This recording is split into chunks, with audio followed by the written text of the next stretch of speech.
asset management plan. Now, I know a lot of you have been wanting these for a long, long time, so I hope you've enjoyed. They are now here. Miss Thrush, welcome. You see over the top all right? Because Mr. Ridd reckoned he couldn't. Yes, I can, Your Worship.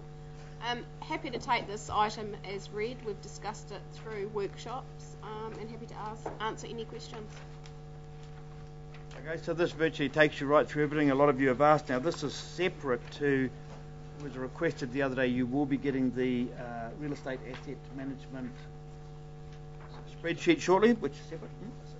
Asset register, thank you for the correct. This is all about how many kilometres of pipes we own, how many metres, and etc., which makes up, of course, a large part of the $1.3 billion worth of council assets. So Ms. Thrush is happy to take any questions or discussion about them.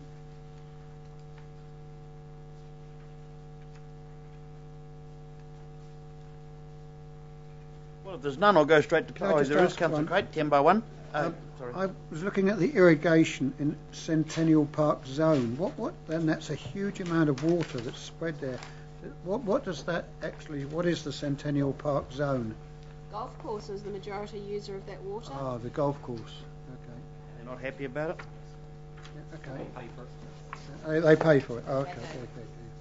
Okay. 34 cents a cubic metre. Okay. Anybody else? That goes what? Geez. Okay, well, everybody wanted it. You've got it.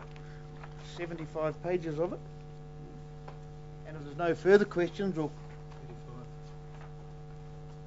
Have I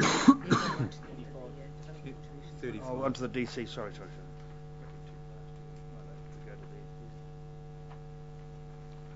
it's only 35 pages. My apologies.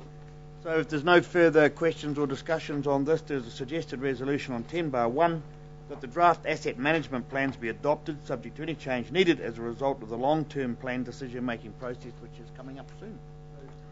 Thank you. Councillor Downard, second. Councillor Hickling, all those in favour? Aye. Carried. Moving now to what I was trying to incorporate into 10, which is actually 11, draft development contributions policy, which we have been workshopping, as you all know, and that takes you through to the end of part 1 of the agenda. At the end of this, we'll break before we go on to part 2. So, Ms. Thrush, you addressing this one as well? Once again, happy to take this item as read. It puts the draft development contributions policy in front of council. The final policy will go out with the LTP for consultation. Which is what we've been workshopping in the last couple of weeks. But I'm happy to take any questions or queries at the moment.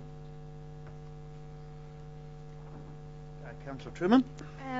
Yes, I'm just wondering how come Mangakino's water and wastewater service catchments aren't in here? Are they part of something? Or are they... There should be maps in there for the Mangakino. What page are they on? Oh, no, sorry. The reason they're not is because the development contributions policy is based on the growth model. And so it looks at charging for areas where we've got growth. There's no growth in the growth model for Mangakino. Okay. Answers that. Being nothing further, there's a resolution again on 11 bar 2. Two parts of it, 1 and 2. Basically saying that development contribution policy form part of the 2012-22 long-term plan that's coming up. Do I have a mover? I move Councillor Williams, seconded Councillor Johnson. All in favour? Aye. Thank you very much. If we could we'll be turning our webcam off, please, for 10 minutes. We'll have a 10-minute break.